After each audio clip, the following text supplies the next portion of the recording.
Hello বন্ধুরা, আমি চলে এসেছি। আজকে না কোনো হাইফাই রেসিপি নিয়ে আসিনি। আজকে না একদম কমন একটা সাদামাটা একদম সিম্পল রেসিপি নিয়ে চলে এসেছি। অবশ্য এই রেসিপিটা তোমরা মানে বাড়িতে বানিয়ে নিশ্চয়ই খাও, কিন্তু এইভাবে ডিম সোয়াবিন কোনোদিনও একসাথে তোমরা খাও কি না আমার মতন অবশ্যই কিন্তু কমেন্টে জানিও।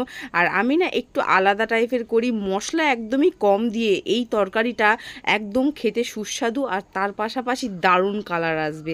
তো চলো বন্ধুরা, কিভাবে বানালাম সমস্ত কিছু তোমাদেরকে বলে দিই। প্রথমেই না আমি সোয়াবিনটা ভিজিয়ে রেখেছিলাম, সেটাকে চিপড়ে নিয়েছি জল ঝারিয়ে, তারপরে আলুও কেটে নিয়েছি আর ডিম সেদ্ধ করে নিয়েছি। সেটাকে একটু চিড়ে নিয়ে ডিমটাকে নুন হলুদ মাখিয়ে তেলের মধ্যে ভেজে নিয়েছি।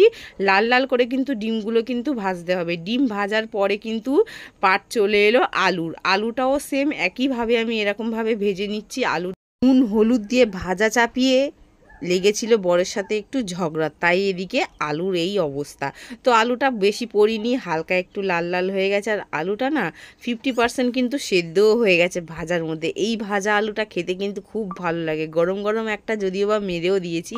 লাস্টে 3 নম্বর পালা চলে এলো সোয়াবিনটাও ভালো মতন ভেজে নেব। হলুদটা আর দিলাম না, কারণ তেলের মধ্যে যেই হলুদটা ছিল সব সোয়াবিন খেয়ে টেনে নিয়েছে, হলুদ কালার চলে এসেছে অলরেডি, তাই নুন দিয়ে ভেজে নিলাম। সোয়াবিন ভাজা কারা কারা খেতে ভালোবাসো আমাকে কমেন্টে সেটা কিন্তু জানিও। আমি কিন্তু সোয়াবিনের তরকারি হলে ভাজা কিন্তু 3-4টা আগে মেরে দিই। তো ভাজাভুজির পার্ট আমার শেষ হয়ে গেল। এইবারে রান্নাটা আমি কিভাবে চাপাবো তো সেইটা তোমরা দেখতে থাকো। একদম তেল কিন্তু কম, তার মধ্যে গোটা গরম মশলা, গোটা জিরে, শুকনো লঙ্কা, তেজপাতা ফোড়নে দিয়েছি এদিকে মিক্সির বাটাটা। এখানে দিয়েছি টমেটো, আদা, রসুন, পেঁয়াজ। একদম অল্প অল্প পরিমাণের পেঁয়াজ আমি গোটা দিয়ে কিন্তু ভাজিনি, সমস্ত কিছু একদম মানে মিক্সির মধ্যে পেস্ট করে নিয়েছি। সেই পেস্টটাকেই দিয়েছি পরিমাণ মতো নুন, সামান্য হলুদের গুঁড়ো দিয়ে এই মশলাটাকে বেশ খানিকক্ষণ কিন্তু একটু কষে নেব। ব্যাস, একদমই সিম্পল মশলা দিয়েই কিন্তু আমি রান্নাটা করছি, দারুণ সুস্বাদু। এইবারে মোটামুটি মশলাটা একটু শুকিয়ে এসছে, এখন কিন্তু চলে যাবে আলুটা ভালো মতন ভেজেছি, তাই আর বেশিক্ষণ কষাবো না। একটু কষিয়ে এর মধ্যে দিয়ে দেব সোয়াবিন কিন্তু এদিকে মোটামুটি 2-4টে খেয়ে আমি একটু কমিয়েও দিয়েছি। তো যাই হোক, অনেকটা বড় করে তরকারি করছি। এই তরকারিটা 3 বেলা চলবে, সকাল দুপুর রাত, যার জন্য একটু বড় সাইজের কড়াতে বেশি করে বড় তরকারি করে নিচ্ছি। এইবারে কিন্তু সোয়াবিনটাকে দিয়ে ভালো মতো নাড়াচাড়া করে বেশ খানিকক্ষণ কষিয়ে নিয়ে এর মধ্যে দিয়ে দিলাম জলটা কিন্তু বালতিখানেক ঢেলে দিলে হবে না, 1 মগ মতনই দিতে হবে।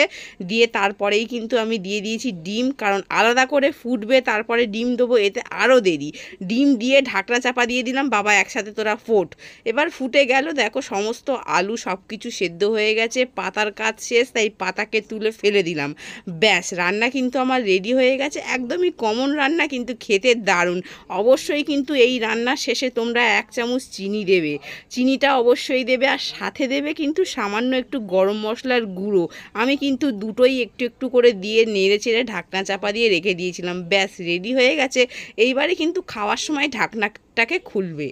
বাপরে বাপ, কি না কি বকবক করতে হয় তোমাদের সাথে মাইরি, একটু বুঝেও নাও না তোমরা, সব কিছু গড়ে পাত্তায় বলে দিতে হয়। যাকগে, অনেকক্ষণ বকবক করে হাঁপিয়ে গেলাম। এইবার কিন্তু অবশ্যই তোমরা বলো রেসিপিটা আমার কেমন লাগলো। আর বাড়িতে কিন্তু এইরকম ডিম সোয়াবিন একসাথে তোমরা রান্না করো।